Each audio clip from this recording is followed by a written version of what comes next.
Hello everyone, देसी traveller from USA के एक और वीडियो में आप सबका स्वागत है। आई होप आपने मेरे चैनल पे आइसलैंड और पेरू की सीरीज़ देखी होगी, जिसमें कि मैंने आपको आइसलैंड के लावा माउंटेन्स दिखाए, लावा बीचेस दिखाए, ब्लैक सैंड बीच दिखाए।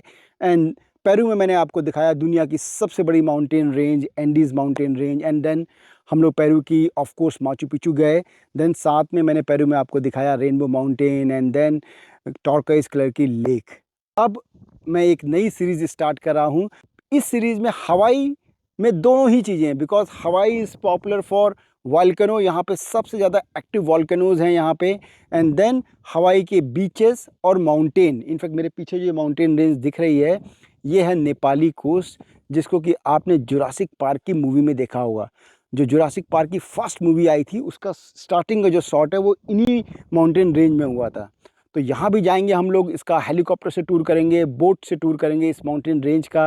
एंड देन आपको हवाई के बीचेस दिखाऊंगा, हवाई का लोकल कल्चर में यहाँ पे खाना क्या क्या पॉपुलर है और यहाँ पे लोकल कल्चर में लोग कैसे रहते हैं, वो सब कुछ होगा इस वीडियो में, इनफैक्ट इस सीरीज़ में। तो चलिए इस सीरीज़ की शुरुआत करते हैं हवाई के आइलैंड कुवाई से। तो न्यूयॉर्क से करीब 16 घंटे की जर्नी करके हम लोग हवाई के अपने पहले डेस्टिनेशन कुवाई के एयरपोर्ट पहुँच गए हैं। कुवाई के लिए न्यूयॉर्क से कोई डायरेक्ट फ़्लाइट नहीं थी, तो हमने न्यूयॉर्क से पहले फ़्लाइट ली लॉस एंजलिस के लिए, जो कि टोटल 6 घंटे का टाइम लगा। देन एलए से हमने लेनी पड़ी हमें फ़्लाइट कुवाई के लिए, जो कि एक अनदर 6 घंटे की जर्नी थी। बट अगर मैं पूरे रास्ते की बात करूं तो काफ़ी सीनिक ट्रिप थी, बिकॉज़ पूरे रास्ते में ये फ़्लाइट हमारी ग्रैंड कैनियन के ऊपर से आई। देन लॉस एंजलिस में पूरा जो माउंटेन रेंज थी सियरा नेवाडा की, उसमें बर्फ़ गिरी हुई थी, तो बहुत सीनिक लग रहा था। तो इट वाज ग्रेट जर्नी। अगर आप दिन में कर रहे हो तो आई विल सजेस्ट कि window seat low, because you will enjoy this journey. अब अगर मैं इस एयरपोर्ट की बात करूं तो ये एयरपोर्ट बहुत बड़ा एयरपोर्ट नहीं है। देखो अगर मेरे पीछे, तो बहुत छोटा एयरपोर्ट है। एंड देन ऐसा लग रहा है कि कोई बहुत साल पहले बना होगा ये एयरपोर्ट। तो अभी मैंने इसकी हिस्ट्री तो नहीं देखी, लेकिन फील तो यही दे रहा है कि ये काफ़ी साल पहले ये एयरपोर्ट बना होगा। एंड अब हम लोग यहाँ से बाहर निकलेंगे and will take a rental car, because यहाँ पे कहीं भी ट्रैवल करने के लिए हमें टैक्सी ईजिली नहीं मिलेगी, बिकॉज एवरी डे आप टैक्सी लोगे तो it will be very expensive.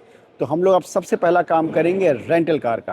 Basically rental car के लिए हमें यहाँ पे एक शटल लेनी पड़ेगी, जो कि रेंटल कार के काउंटर तक लेके जाएगी। तो ये हमारी शटल है, हमने एविस से बुक करी है।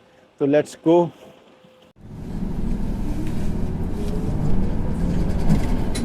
तो हम लोग इस समय रेंटल कार के सेंटर पे आ गए हैं। एयरपोर्ट से ये बेसिकली जस्ट 5 मिनट की ड्राइव पे था। तो यहाँ पे एयरपोर्ट पे जैसा कि मैंने बताया कि शटल आई, हमें शटल ने रिसीव किया एंड देन यहाँ पे हमें ड्रॉप कर दिया। वापसी में भी जब हम कार को रिटर्न करेंगे तो इसी जगह पे करेंगे एंड देन एयरपोर्ट शटल हम लोग यहाँ से एयरपोर्ट लेके जाएगी। अगर मैं रेंटल कार के प्राइस की बात करूँ तो रेंटल कार का प्राइस करीब $60 पर डे होगा, तो जो कि बहुत अच्छा है, बिकॉज उसमें अनलिमिटेड माइल्स होंगे। वापसी करने के टाइम पे मुझे गैस उसमें फुल करके देनी पड़ेगी, बट $60 में हम लोग कहीं भी पूरे आइलैंड में कहीं भी घूम सकते हैं। एंड अनलाइक इंडिया, यहाँ पे उतनी ज़्यादा टैक्सी की सर्विसेज नहीं होती हैं, छोटा आइलैंड है तो उबर भी नहीं मिलेगी। तो इसलिए बेस्ट है कि यहाँ पे कार रेंट करना मेक सेंस। अब अगर आप इंडिया से आ रहे हो तो you need to get a international driving permit. Once you get a international driving permit, यहाँ पे आराम से ड्राइव कर सकते हो। कई बार इंडियन ड्राइविंग लाइसेंस पे भी ये लोग अलाउ कर देते हैं। तो you just check with them whether they will allow you और नॉट। अगर रेंटल कार लेना है तो उसके लिए वेबसाइट है, जहां मैं नीचे लिंक डाल दूंगा। You can go to that website and check कि जो अच्छा रेट दे रहा है वहां से आप बुक कर सकते हो। बहुत सारे यहाँ पे हर्ट्स, एविस, बजट, तो काफ़ी सारे यहाँ पे प्रोवाइडर हैं। तो now let me go and collect the key and then will start the journey. So finally हमें अपनी कार मिल गई है and you can see, luckily हमने तो रेगुलर कार बुक करी थी, बट उन्होंने हमें अपग्रेड करके ये कन्वर्टेबल कार दे दिया। यू कैन सी अभी थोड़ा सा मौसम बारिश वाला हो रहा है तो इसलिए इसकी रूफ़ नहीं खोली है, बट कल जब हम लोग जर्नी के लिए निकलेंगे तब इसकी रूफ़ खोलेंगे। बट ओवरऑल बहुत अच्छी कार है एंड हवाई में आई थिंक इससे बेस्ट और कोई कार चलाने के लिए नहीं हो सकती थी। तो बस अब हम यहाँ से निकलते हैं and then will see you at the next destination. Bye bye.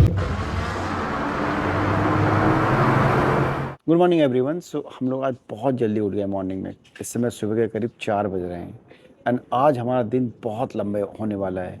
कुवाई जिस आइलैंड में है हम लोग हवाई के, तो हवाई में बेसिकली 5 आइलैंड हैं एंड उनमें से 2 आइलैंड हम लोग इस ट्रिप में जाएंगे, Kauai and Maui. And Kauai का सबसे जो पॉपुलर स्पॉट है, टूरिस्ट स्पॉट है, वो है नेपाली कोस्ट।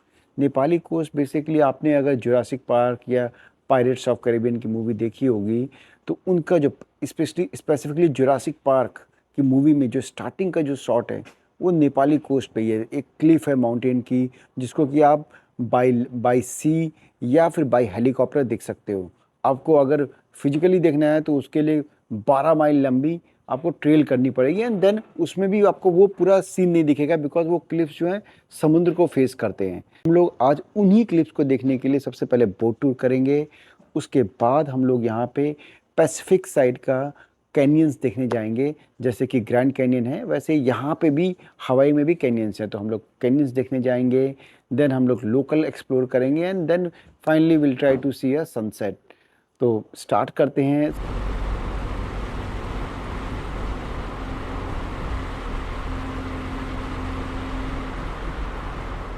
बोट टूर के लिए स्टार्टिंग पॉइंट पे आ गए हैं नेपाली राइडर, जो कि हमारे होटल से करीब आधे घंटे की ड्राइव पे था एंड अर्ली मॉर्निंग है। यू कैन सी पीछे मुर्गों की आवाज़ आ रही है।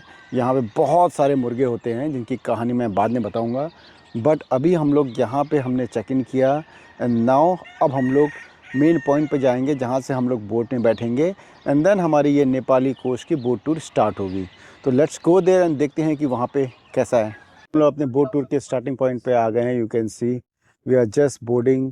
अर्ली मॉर्निंग का टाइम है and luckily the weather is good. Hawaii में वेदर बहुत अनप्रिडिक्टेबल होता है, बिकॉज ये चारों तरफ से समुद्र से सराउंडेड है, तो वेदर बहुत अनप्रिडिक्टेबल होता है। एंड इस टूर को करने का best time early in the morning है। अराउंड 7 बजे का हम लोग टूर कर रहे हैं। एंड जिन लोग को सी सिकनेस होती है या जिनको रास्ते में प्रॉब्लम हो सकती है, उनको ऐसे ये मिडिल में बैठा रहे हैं। एंड देन कॉर्नर में जो बैठेंगे वहाँ पे थोड़ा सा रफ होगा। एंड ये जोडिक बोट है। इस बोट का फ़ायदा क्या है कि ये बोट केव्स के अंदर जा सकती है एंड काफ़ी स्पीड में जाएगी। नॉर्मल अगर बोट टूर की बात करें तो वो 5 से 5.5 घंटे का टाइम लगता है। इसमें हमें करीब 4 घंटे का टाइम लगेगा। Look at the sky, beautiful, clear है। So now let's go and start the journey.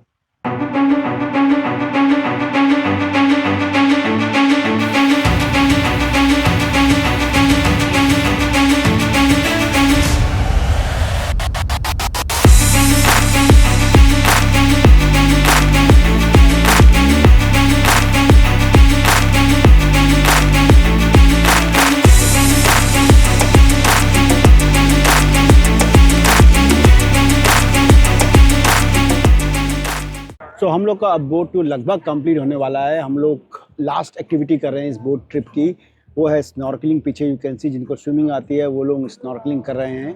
Water यहाँ का बहुत क्लियर है एंड हो भी क्यों ना, बिकॉज यहाँ पे कोई पोल्यूशन नहीं है, यहाँ पे ज़्यादा पॉपुलेशन भी नहीं है ना, आसपास कोई रहता भी नहीं है। तो अगर स्नॉर्कलिंग के लिए one of the best spot माना जाता है ये यूएसए में।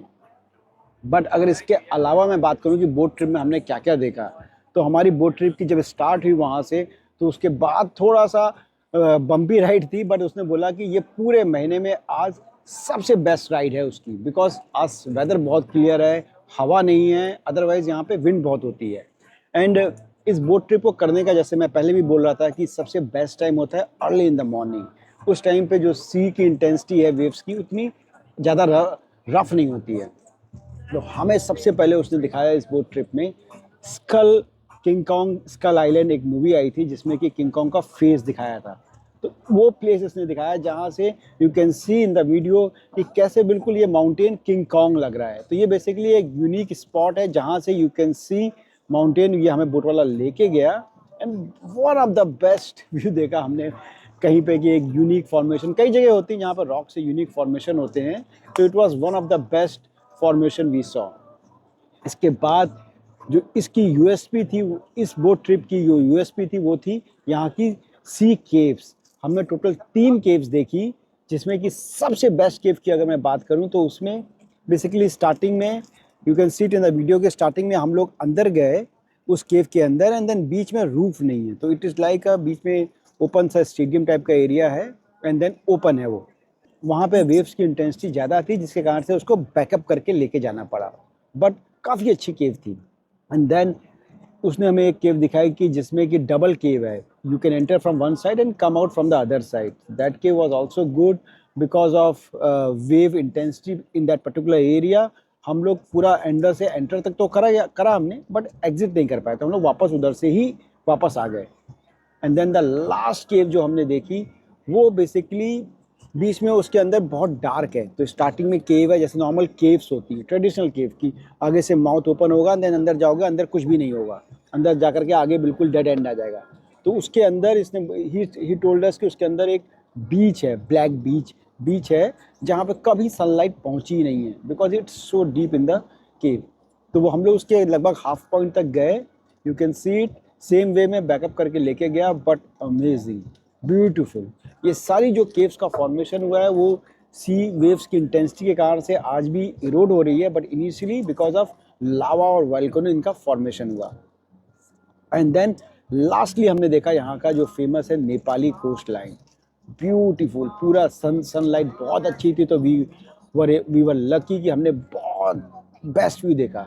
अब हम लोग आने वाले दिनों में हेलीकॉप्टर टूर करेंगे तो उसको हम लोग एरियल व्यू भी देखेंगे, बट हमने फ्रॉम डिस्टेंस देखा तो one of the best view I can say कि नेपाली कोस्ट का, जो कि हवाई का सबसे बड़ा विजिटिंग पॉइंट है, टूरिस्ट पॉइंट है पूरे हवाई में. तो अब हम लोग यहाँ से वापस जाएंगे and then will see you at the port.